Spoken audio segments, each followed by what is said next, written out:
15 বছর পর আমরা এই নতুন করে স্বাধীন পাইছি। এখন কেমন লাগতেছে? এখন আমাদের আল্লাহর কাছে লাখো শুকরিয়া, ভালো লাগছে। এক স্বাধীন পাইছিলাম 15ই আগস্টে, আর এক স্বাধীন পেলাম আজকে 15ই আগস্টে আমরা স্বাধীন পেয়েছিলাম, আবার 15 বছর পর পেলাম। আপনার কেমন লাগতেছে আজকের এই দিনে? খুবই ভালো। আমরা আনন্দ মিছিলে দাঁড়িয়েছি, আনন্দ করার জন্য। আপনারা দেখতে পাচ্ছেন ওরা সবাই অনেক খুশি, অনেক আনন্দিত, সবাই অনেক উল্লাস করতেছে।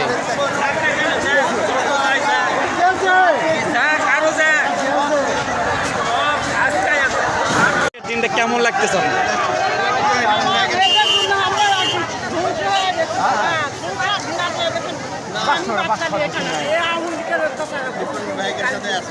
যাক, তাহলে খুব ভালো লাগতেছে। Good, fine.